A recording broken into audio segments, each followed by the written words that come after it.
booking yung asawa niya. Pwede ka ba? Dito ang Bisaya lang po, O sige, magsalita lang siya. Bisaya. Ako rin ba?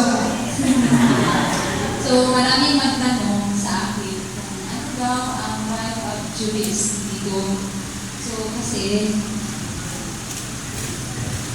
kung daw kuno ang work niya ba na isa na, hindi siya mapulis. So, ikaw, ika daw po sa galong, sa kandong ka ng mahapon, no, ma-nervous, or ano lang, no, mag-worry. Marami ang magtanong sa akin. I-reply ko sa kanila, sabihin ko lang, matakot ako kasi tao tayo, no? Mahadlo, no? Pero mayroon tayo na Panginoon. So, first, matakot ako pag pagdasal na, sumawala na ang takot ko. Kasi maraming mga desperate sa kanya. So, magdasal lang ako. So, paalan ako ang Romans 8:31, no? Ako lang ibasa, kinabuhin ang i-claim, no? Sabi doon na,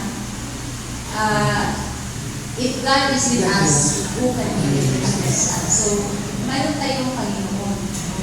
At saka yung Proverbs 29 verse 55, sabi doon, fearing people is a dangerous trap.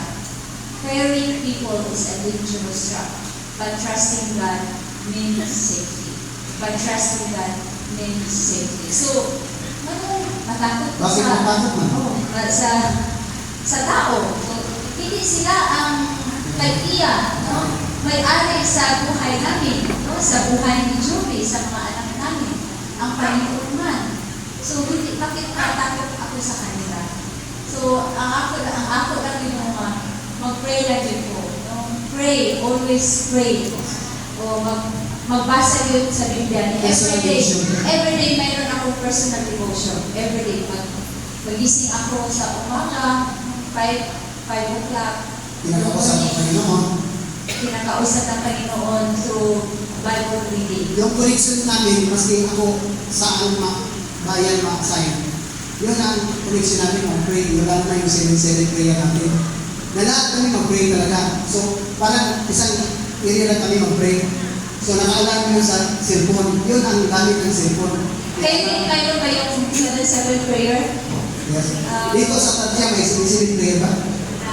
Kasi initiative, yun galing sa your company. Sa akin, mga cellphone namin lahat, naka-ring or naka-alarm. A united prayer sa Holy Spirit.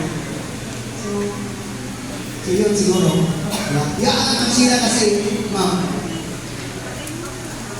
kagaya yung mga anak namin, no? Alam ng mga kalaban na magsabi, magsulat na, alam ko saan yung anak ko, yung iba yung sa nasa Manila, sa Cavite, nag-aaral, ikaw yung bahay mo, sa simbahan ka, yung anak mo, nasa church school. Pagbasa ko sa text, na gano'n, delete agad. Hindi ko nabasahin para hindi ako depress. Paghapos ang tingin ko, bakit mabasa ba tayo kayo nabasa ng ligadit? Kaya saan kayo wala akong TV? Hindi kayo magtingin ng balita. Kasi ang balita, walang balita na magsabi na, libre ang bigas. Wala. May patay palagi, may patay. Ako sa akin, hindi ako manood ng balita. Yung punta siya sa Albuera, sa Alsami. So, parang wala akong stress, wala akong takot kasi hindi ako mag-alala kasi hindi ako mag-tanaw sa TV. Magtingin sa TV. So, sa akin lang, pag may time na si Juby, magtawag sa akin. So, gano'n lang. So, siya na, parang siya ang hindi ko. Nakumpis na nila. Magpasok kami doon ngayon.